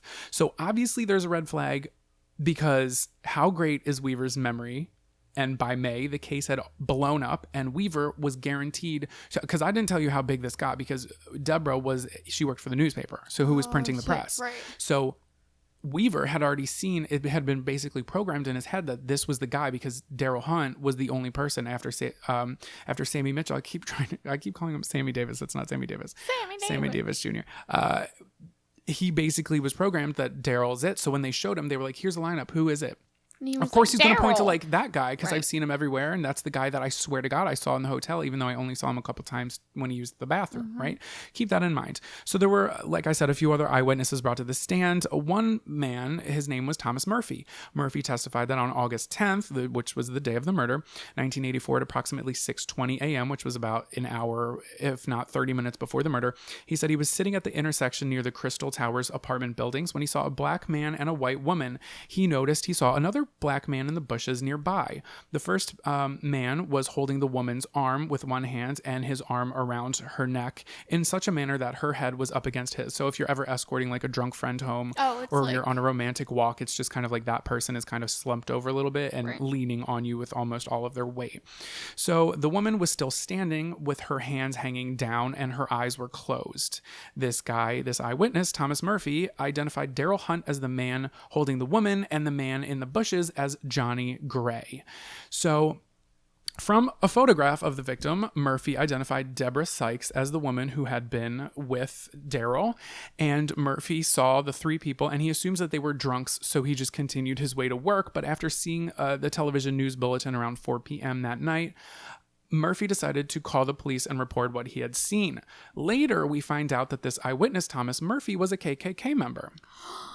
Oh, he had originally came forward as an eyewitness to the police, and the police were like, hey, we want you on our side. Of course they did. And they would actually have Murphy sit in patrol cars with them, and they would show him a lineup. Oh, I'm sorry. When it came time to show him a lineup, they had a few different photographs of this was before the news totally blew up. So Darryl's like face hadn't been painted all over the news. So they had pictures, you know how they do like your mugshot, or they have a lineup, and they had photographs. They weren't actually in person. They were showing him photographs. And he had a bunch of different young black men against a white wall. And then it came to the last picture, but it was different than the rest. This one was a Polaroid. So it already stuck out, and it's not a regular printed picture like the other ones. And you can't see it clearly. And no, you could, but the background in this one wasn't a white wall, it was a bright yellow wall. So subconsciously, they're already saying, which one of these stands out to you? The bright yellow wall. Like what? Right. And that would have been the Polaroid picture of Darryl Hunt. So, like I said, essentially they made Darryl's picture stand out and scream, pick this one, bitch, pick this one. And then next was the next eyewitness was a 14-year-old sex worker named Margaret Marie Crawford. She's going to come back into play. So during the summer of 1984, Margaret had met Darryl Hunt and Sammy Mitchell. She spent the night before, August 9th, with Darryl in a Motel 6. This is all according to her statement in court. And approximately at 8 a.m. the next morning, which was August 10th, the morning that Deborah was murdered, this would have been an hour after Deborah was murdered, Darryl returned to the room. Margaret noticed that he had dirt and grass stains on the knees of his pants, and Margaret testified that when he began washing what appeared to be blood off of his hands while seeming nervous. According to her testimony, she and Darryl rode in a cab to Sammy Mitchell's mother's house. Several days later, she and Darryl were watching television while watching Crime Stoppers. I'm just going to say right now, her timeline already doesn't make sense. Right? Anyway. She doesn't make sense. She was watching Crime Stoppers, and she heard about the reward for information on Deborah Sykes' murder. Margaret said that she wished she knew who killed Deborah because she wanted to get the money. And Darryl was like, I know who killed her. It was me and Sammy. We tried to rob her, but she ended up killed. So... Is that what she said he said? Yes, in court. And Who would say that? I'm going to get back to it because it's going to make sense why she said that, even though none of it makes sense. Okay. So, so far, all of our eyewitnesses are kind of shit, right? Yeah, and they're against Darryl. Right. Except for the hotel clerk, because he may have been racist because he was a white male. Yeah. But he was the one who hadn't been shown any police lineup until 9 months after. So I'm just being devil's advocate. We can't fault him because he doesn't know anything. Yeah. But also someone's life is on the line here. Right, So, exactly. Anyway, then the defense, so now Darryl's side is like, we don't got many eyewitnesses here because we didn't fucking do the case, but here's the eyewitness, Cynthia McKees, and she was a friend of both Darryl and Sam's, and she provided an alibi saying that the 14-year-old sex worker was a liar, Margaret, was a liar because both Darryl and Sam were with Cynthia at her house the morning of the murder. And there was no one to corroborate Cynthia's story was the issue, because they have all these people with all these crazy stories. And then you have the one person who's like, hey, I'm the alibi. This is what really happened. We were all together, but nobody is corroborating her story. So, so they didn't shrugs. So then Johnny Gray took the stand. He testified that on the morning of August 10th, 1984, around 6:30 a.m., he got off the bus in downtown Winston-Salem. He went to a coffee shop for about 5 minutes, and then he headed towards one of his friend's house to pick up laundry. On his route to his friend's house, it would have taken him to, past Crystal Towers, the apartment buildings, and as he walked by, he heard a woman scream at least 3 times. He crossed the street towards the source of the scream to see what was going on, and 40 to 50 feet away on the other side of a post fence. Also, they keep calling it a post fence in all of these, like I actually read the court documents, and they keep saying it's like pillars of wood that look like a fence or like a makeshift fence, but they were... Oh, like they would have on a ranch?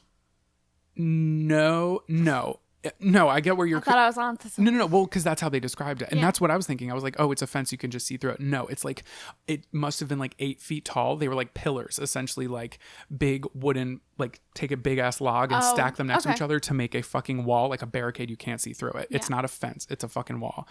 So on the other side of this is where this crime was happening. So that's kind of why nobody saw anything. So 40 to 50 feet away, on the other side of this fence, Gray saw a black man straddling a white woman, pinning her arms to the ground while holding her torso. He noticed that the woman had no clothes on from the waist down, but he could not see if the man had anything in his hands, though he was pretty sure the man had a knife. As Gray watched... If you saw that, why wouldn't you have stopped it? So, if you saw it, did he see it? Right. As Gray watched, the man turned and Gray was able to see the man's face. Johnny Gray identified the man as Darryl Hunt. At this point, Gray walked away, and at exactly 6:53, he stopped at a telephone booth and called the police. And then in court, Johnny admitted that he untruthfully told the dispatcher his name was Sammy Mitchell, which kind of started this whole fucking thing. But he did report a man beating a woman in the fields behind Crystal Towers apartment buildings. A couple of weeks later, Gray viewed a lineup at the Forsyth County Jail. Officer J.I. Dalton told Gray if he saw the assailant in the lineup, please write the suspect's number down on a piece of paper. So Johnny Gray was like, okay, cool. Johnny Gray wrote down 2 numbers. Okay. After viewing the lineup, he wrote down number 1 and number 4. Darryl Hunt was number 4. Mm-mm. And they went to court ignoring this. Only later did they find out that there were 2 numbers written on this piece of paper. Dalton, the officer who had him do this, Officer Dalton, a white man, had said, well, he wrote down number 1 and number 4 because he meant to say our number 1 suspect is number 4. In what world? Right? That makes no sense. Everything he's like allegating is not credible. I mean, he's a police officer. It's everything's stacking up against him. He could say whatever. But there's no physical evidence yet. Later, people argue that Johnny Gray should have never been put on the witness stand. Nothing he was saying could be believed because he kept fucking lying about literally everything, and he wasn't there. He wasn't all there mentally. And he had already been, like I said, caught lying numerous times, all fucking ready. Just before the end of the trial, Darryl Hunt himself took the stand. He declared his innocence. And he said he was initially helping with the case. He said that he was trying to help with the case, answering questions. He was cooperating with the police.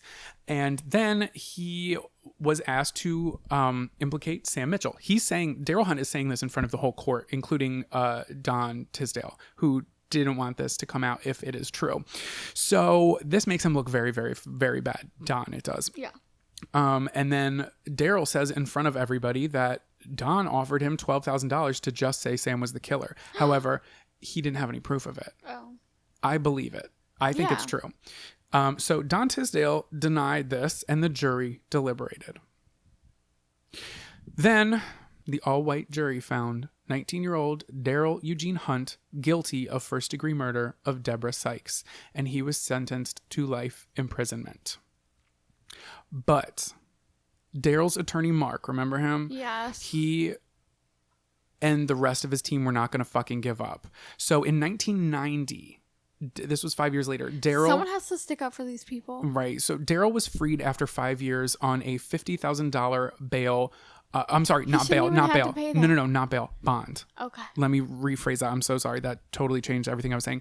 In 1990, Darryl was freed after 5 years on a $50,000 bond while the case was overturned. So now they were just like, hey, we have more shit. We want to go back to trial. We're trying to get this case overturned. So they released him on a $50,000 bond. Just to bring him back? Just you wait. So they go on trial for a second time, but this time the racist piece of shit DA Don Tisdale was replaced by a man named Dean Bowman. Mark is still Darryl's defense attorney. So Bowman came to Darryl with a plea bargain. If Darryl pled guilty to second-degree murder, he would be released on time served. So everyone behind Darryl was just like, yo, this fucking sucks, but take the deal. You're not going to get a fair trial in this county, and they're not going to move the trial anywhere else. Why they wouldn't move the trial anywhere else, I don't fucking know yet. Right, because it's just, obviously all these people involved are like... It was a racist crooked town, and they wanted all... Anyway...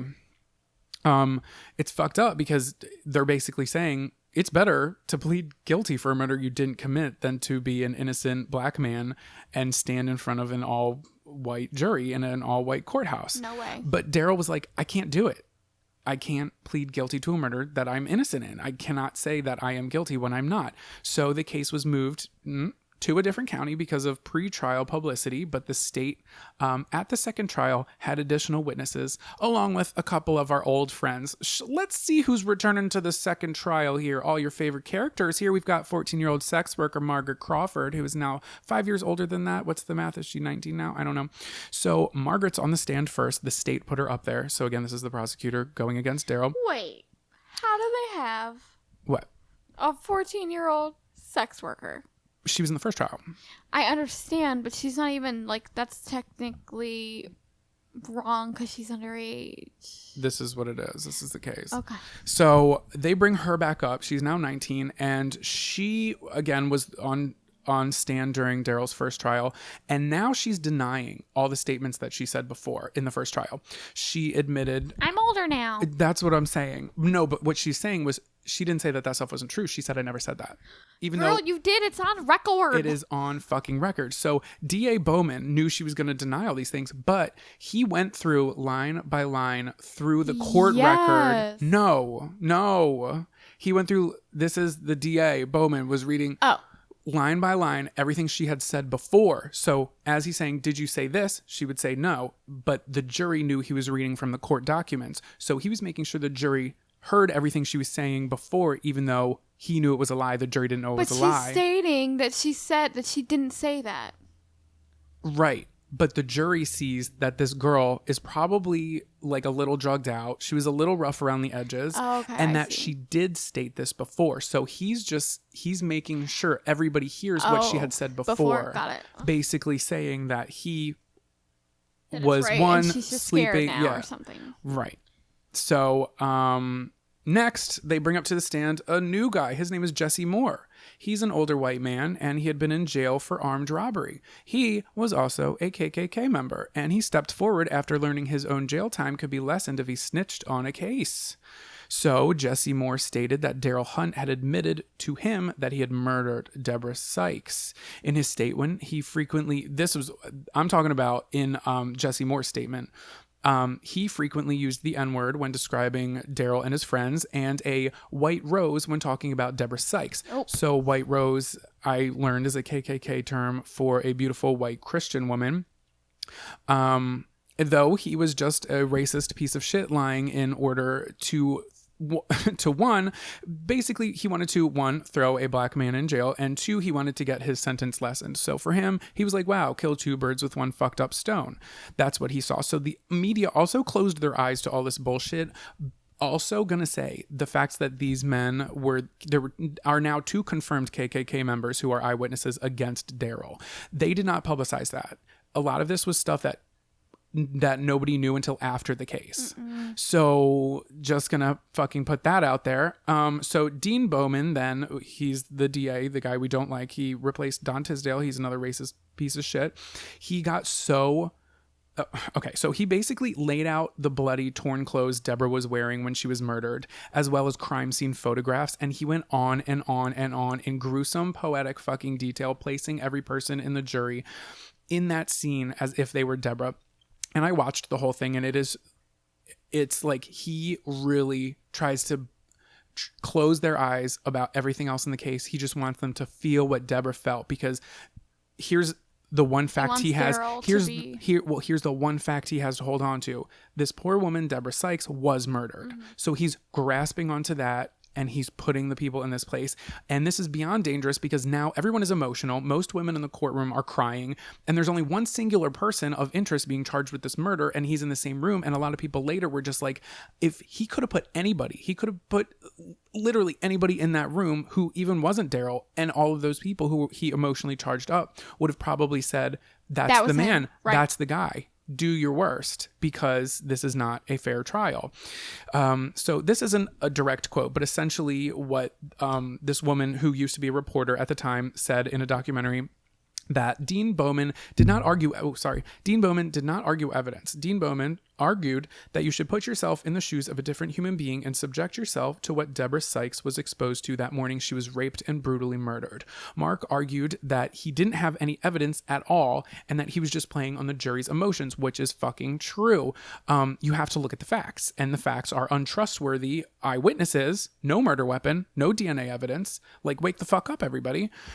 So, after 2 hours of deliberation, the jury reached their decision, and they found Darryl Hunt guilty of first-degree murder of Deborah Sykes again. Oh my God. The judge asked Darryl if he wanted to say anything, and this is so fucking heartbreaking, but Darryl maintained his innocence, and just knowing that he was innocent, hearing him say what he said in this documentary, it like rips your heart out.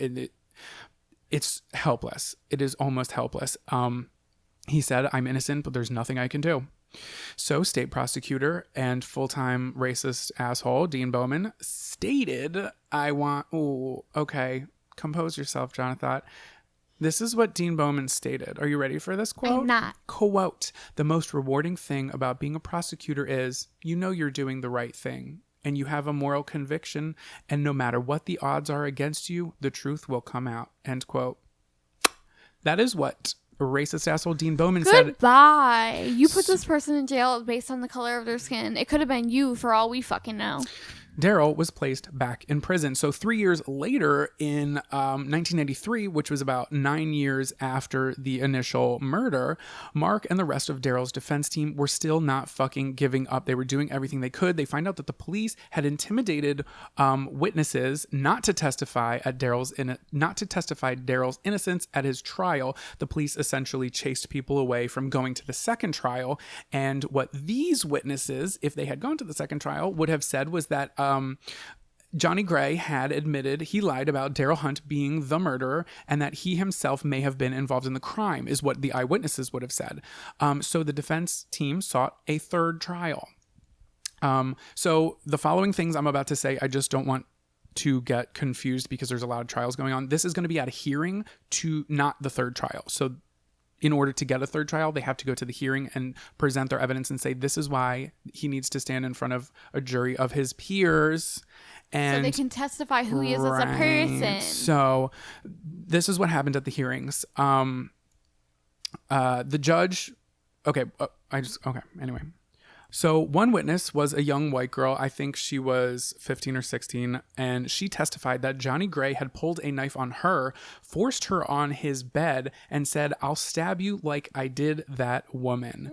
Another man took the witness stand. He was a friend of Johnny Gray's. And he said that Johnny himself had forcefully raped Deborah and then stabbed her. That's what Johnny's friend said, Johnny said to him. I know this is a lot of he said, she said. I'm sorry, but try to stick with me here. I know there's a lot of pieces going and you don't know what the fuck the truth is, but neither does anybody else, and there's no fucking physical evidence. So during this hearing, Darryl's defense team was trying to get the State Bureau of Investigation's files, but the state warden said he cannot give them to you. He's like, sorry, dude, I cannot give these to you. So Darryl's team was like, fuck this shit. We're going to the Supreme Court. So they go to the Supreme Court, not of the United States. They go to the Supreme Court of North Carolina. And they're just like, yo, we need these investigation files. So then Supreme Court comes back and is just like, okay, fine, do this. The reason I'm saying all this is because this is how much fucking time it took for them to get any sort of fairness. Right. So they get 3,000 pages that they had never seen before. And if they had seen it, it could have fucking changed everything. So the biggest piece of information in these files that were withheld from them was that they were aware that there was DNA testing from samples found on Deborah. And it was possible before the 1990 trial, which was the second trial. They had originally been told by shithead Dean Bowman that the DNA taken off of Deborah's body was, quote, too degraded to provide a reliable test. But here in these files now, they're saying that the DNA was not degraded and it could have been tested and compared to Darryl's DNA, but there was never a DNA test ran. So while still at the hearing trying to push for this third trial, Darryl's defense team was fucking fuming and they ordered the DNA test done be immediately, but the state fucking objected to it. They said it was, oh my God, this dude goes on and he clearly sounds like he doesn't know what he's talking about, but he said that the DNA was, quote, highly speculative. It was a highly speculative procedure, end quote, and that neither side of the courthouse would like the results, whatever the fuck that means. Also going to say that the DNA testing back then was not as good as it is today. However, you can test a type of DNA. Right? So you can test to see if that type of DNA matches up. That's what I'm saying. So then the day comes where the judge has to vote. So now the last day in the hearing, the judge is like, okay, is this going to go to trial or is it not? So the judge ruled against the defense. He stated that the police did not intimidate witnesses and that the 3,000 pages of information from the SBI files were important, but were not important enough to bring forth a new trial. However, the judge did order, right, that's fucked up. However, I'm stressed. If the judge did anything good, he ordered that Darryl's DNA does need to be compared to the DNA found on Deborah Sykes. Okay. So on October 22nd in 1993, the lab forensic scientist called Mark and told him they had the case results. And guess what, bitch? Daryl's DNA and the DNA found on Deborah did not match. So, Look bitch, at that was it. That was the end of the case. You would think. So the defense team filed in the Supreme Court of North Carolina a motion to get justice for Darryl Hunt. And so the state could search for the real rapist and killer of Deborah Sykes. So at this hearing, Darryl... Again, they're trying to go on a third trial. So at this hearing, Darryl was given a suit, dress shoes, dress pants, dress shirt, a jacket, but no tie, no belts. And Darryl was worried because he thought it would make him look messy in the courtroom, and he thought it was strange because he knew that the prison had the tie in their possession with the belt. So the hearing began. The judge stated that based on the DNA evidence, the sperm extracted from Deborah could not have come from Darryl Hunt, thus excluding Darryl as the person who had deposited any bodily fluid into her. However, according to the judge, this did not mean that he did not rape her without depositing any bodily fluid. In conclusion, the judge said, the evidence they found only proved Darryl did not ejaculate into the victim. It did not. Are you fucking joking? It did not eliminate him from any other participation. I'm gonna take my face and smash it off. In the rape or murder of Deborah Sykes. I fucking know. So the judge closed by saying that there will not be a third trial. Get out of here. It then became clear that they did not want Darryl to have his belt or tie because they already knew that he would not get a new trial and they didn't want him to hang himself. But yet again, Mark and the rest of Darryl's defense team were not fucking giving up, bitch. And October 16th, 2000, the U.S. Supreme Court had a ruling and unfortunately denied their motion for a new trial. But again, they were not fucking giving up. They had been continuing to compare the DNA that was found on Deborah to a massive database. Now, the way it was back then, they didn't have everything digitally. They were starting to implement things digitally, but a lot of the files they had to go through were literal files, and it was basically like looking for a needle in a fucking haystack. So Mark had hired a reporter from the Winston-Salem Journal. Her name was Phoebe Zerwick. Both of them had fished through 30,000 files over the course of 6 months, knowing that potentially they could end up finding nothing in any of these, but they're trying to look for anything that would match this DNA that was found on Deborah.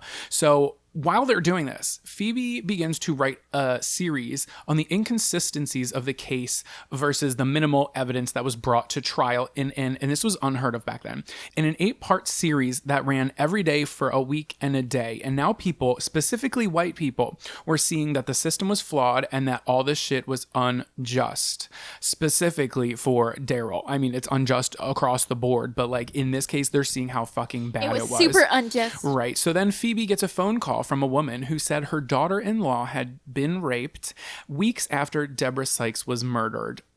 And at this point, Darryl was already in prison. So the rape was never reported. But the woman who was on the phone was like, I have this feeling. I have this feeling, and I have all these years that whoever raped my daughter-in-law was the same one who attacked and murdered Deborah Sykes. But again, that was not reported. However, there was another attack that had been reported. Ready for this shit? A man had kidnapped a woman and held her at knife point in his van. She kicked the knife away and ran out of his van into an apartment complex and started banging on doors. So the man fled but was eventually arrested. This man, his name was Willard Brown.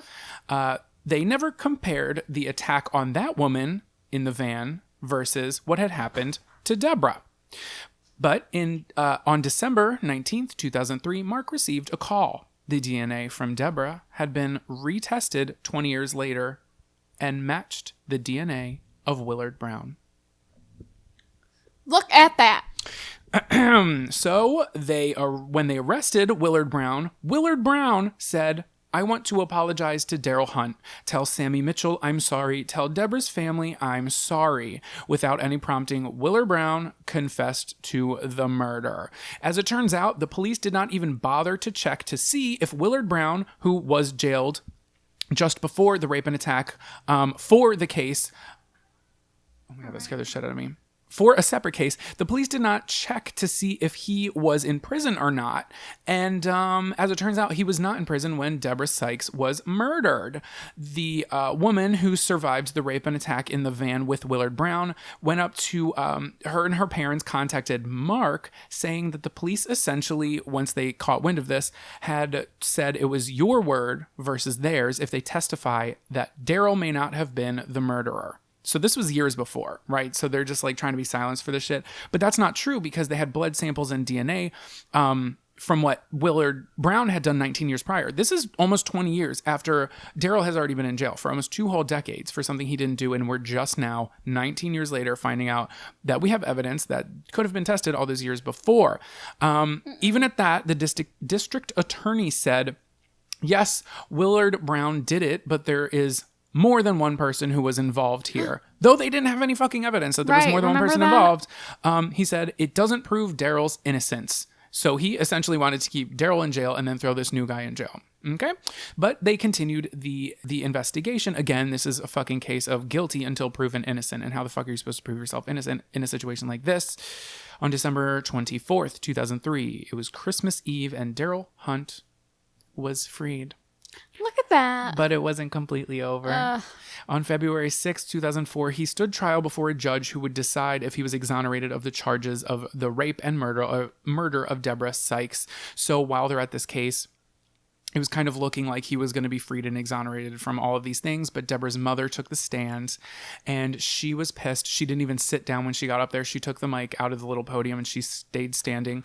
And she said that she thinks Darryl is guilty in some part of the rape and murder of her daughter. Then she took her seat. She basically said, what you're doing is a mistake. She took her seat and Darryl had a second to say something. And rather than pleading his innocence to the entire party once again, he stood up, he turned around, and he looked Deborah's mother in the eyes, and he was extremely upset. It is really emotional. He looked her in the face and sincerely was telling her that he knows it's not fair that she lost her daughter. He said he's very sorry for what happened to Deborah that night. She did not deserve to be raped and murdered, and I know you want somebody in jail for it, but Willard is the man. I had nothing to do with it. I'm innocent. And Willard is the man. Right. But Deborah's mother didn't say anything. And then after a long day in court, the judge gripped his gavel and Darryl Hunt's charges of rape and murder were dismissed and he was finally a free man. Finally. Now there are air quotes around that word free because many people in town hated him and thought he did it. Because even though he didn't do it, the judges and everybody, no proof. The prosecutor was saying that he probably had something to do with it, even though he did not. And there was no evidence that he did.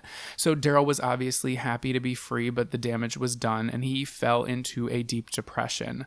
But there was an outpour of support and citizens of the Winston-Salem collaborated on creating the Deborah Sykes Administrative Review Committee to investigate how the city handled this case and 3 other rape cases that had occurred within the same time frame. So the committee released a 103-page report with a 9,000-page appendix in February of 2007. The city issued a formal apology to Darryl Hunt and made a settlement for his wrongful conviction and jail.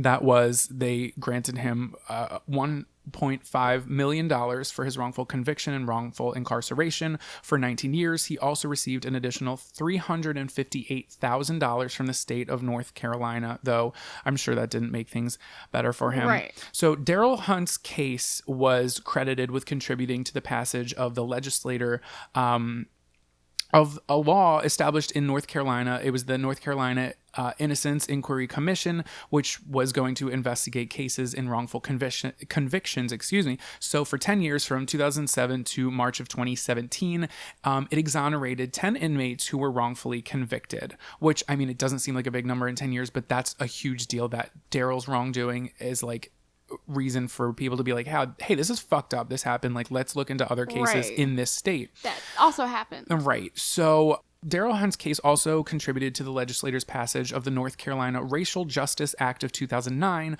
which allowed death row inmates to have their sentences reduced to life in prison if they could prove racial bias influence from the outcome of their cases. So after that act was passed, more than 153 persons on death row filed for appeals. And I wish the story ended there. I wish I could say it was a happy one. But in 2016, Darryl Hunt, who still suffered from depression, was diagnosed with cancer. And on March 13th, 2016, he was found dead from a self-inflicted gunshot wound to the head. Oh my God. And unfortunately, that is how the story ends. That's so fucking sad. It's fucking sad. It's fucking tragic. And they it's did fucking it to awful. him. I hope they hold themselves accountable. His life pretty much ended at 19 when he was arrested for something he had nothing to do with. Against for other people saying that he saw him when they didn't. Right. A lot of he said, she said. But again, he got convicted to life imprisonment with zero physical evidence. Just eyewitnesses who thought they saw something, and the eyewitnesses were also puppets to the police and investigators. Now, clearly this shit unfortunately happens all the time. This is the two cases that Sarah and I covered today. These are just two out of like the unfortunate thousands of cases that are just happening in just this country. I don't even know. Who knows what the fucking number is, but it is an unjust, flawed system. And obviously there's racial biases. And when you're sticking somebody like Darryl Hunt into a courtroom that's filled with an all white jury, like you get to select the jury members. You're not even going to select any sort of mixed jury. That's fucked up. Right. Also, if you're going to put someone who is a blatant racist against. Right. That's another thing was they didn't like a lot of the jury members. It was not a fair trial. Right. None of them. There were fucking three of them. Yeah. None of them were fair trials at all. But they say, unfortunately, in this case, racism was more powerful than facts. That's true. It's fucked up. But at least some sort of good came out of it. I mean, it's nothing. No. And like, okay, he got a big settlement, but like he couldn't even enjoy it because he was depressed. Yeah. Because everyone in the town hated him and he was literally in and out of jail over something he did not do. Right. But also what I'm saying is it helped other cases. It opened other people's eyes in town. My case had the same type of thing too. It like opened up other things. It's fucked up. And but it's fucked up that someone has to be like example for that in order for that to happen. Like, let's just give justice to people. Why didn't they do a lie detector? Why didn't they like dig a little deeper? Well, like lie detectors, I will argue, they're not always true. Yeah, but why didn't they not convict him with any evidence? It should not have happened. It should not have happened. I think, as I already said before, being wrongfully convicted is fucking horrifying. It could literally happen to anybody. Like, he had nothing to do with this case. I also know that I am a white male living in the United States, and as far as we have come as this country, we have a very fucking far way to go. And for me to be wrongfully convicted and stand in front of a jury, an all-white jury, is completely different than a black man or any person of color. White privilege is real. To be standing in front of an all-white jury that, you know, the odds are stacked against you, and there's nothing you... Right. But at the same time, there's people like his defense team and that Mark guy who fucking did not give up. He could have gave up. Mm-hmm. And I mean, again, I don't want to give credit to this white lawyer man, but he could have given up. And it wasn't just Mark. There was a whole defense team and none of them gave up for almost 20 fucking years. Mm-hmm. I also just want to say, HBO made a really good documentary. I forget what it was called. I'm going to try to link it or write the title of it somewhere. And they actually started making it 10 years before he got out. So you get to like see like while he's in jail and all the shit that's going on. I think it's called The Trials of Darryl Hunt. That's DARRYLHUNT. I will double check on that. And it's incredible. I think everyone should watch it. It's very emotional. It's almost 2 hours long, but it's so fucking worth it. I actually watched it twice when I was doing my research for this. So that's the case of Darryl Hunt, who was wrongfully convicted. Do you have a fun fact and tweet of the week? You already know, guys. My fun fucking fact is Reese Witherspoon. Reese is not her name. Her name is actually Laura Jean Reese Witherspoon. You texted me that, and I'm blown the fuck away. Her name. Oh, so that's her stage name, which makes sense. Right. But fuck, this whole time I thought her last name is Reese Witherspoon because her mom's last name is Reese and her dad's last name is Witherspoon. Literally, like it's Laura Jean. That's crazy to me. It's a good name, though. Right. I like it. Reese Witherspoon. My fun fact is, according to some former astronauts, space does have a distinct odor that hangs around when they come back in the ship after a spacewalk. They described it as hot metal or searing steak. Disgusting, if you ask me. My tweet of the week is from Jessica Salgado at Jessica Star. She quotes Toni Morrison saying, "Perhaps that's what all human relationships boil down to. Would you save my life or would you take it?" Both. Thanks. You're welcome. My tweet of the week comes from _LOL Kaylee, and she says, "I just want a Polaroid of my ass in your wallet." I love that. Truer words have not been spoken. Very Kaylee. poetic. I hope you guys enjoyed this episode. I hope it opened your eyes a little bit wider to some injustices that are happening. This is happening today. Yes. We had another episode of Wrongful Convictions. It was, I don't remember. I'll try to link it if I can remember, but I never fucking remember to do that. Sorry, this kind of ended on a bit of a bummer, but that's life. That's the truth honestly. Of it, as fucked up as that is. We always try to cover real things so that we can shed light to things like this. Yeah. And it's not always a happy ending, but the fact that now it's out there and you guys can see that things like this do happen. Yeah. And they're still happening today, especially today. Yeah, I think it's important to talk about and to advocate for people. And also look into these cases and see how insanely fucked up these are, because while a lot of these lawyers and judges were going home and jury members were going home and eating dinner with their families, Darryl was going into a prison cell and barely eating any food in solitary confinement when he was just as innocent as any of those jury members, because he didn't do anything. I could go on these rants, but I'm going to end up talking in circles. So thank you guys again. If you could, hi, thank you, new patrons. Hi, guys. Hello. If you guys want no bonus content, head on over to patreon.com/esoteric oddities. Give us 5 stars on iTunes. If you could, it helps us out a lot. Also, thank you to the new people who are giving us 5 stars. We greatly appreciate it. Also, I wanted to say thank you to the people who've been taking time to email us and say nice things. Yeah, wow. I got one yesterday. Was it this morning? I think it was this morning. And I cried. Yeah. I won't lie. I think the one of them made me cry too. Yeah. So I just maybe wanted to I'll ask thank if you. We can read it. And we are reading those emails. So we appreciate it. And all of the and the reviews. We greatly appreciate it. Those two. So until next time, guys. Bye. Bye.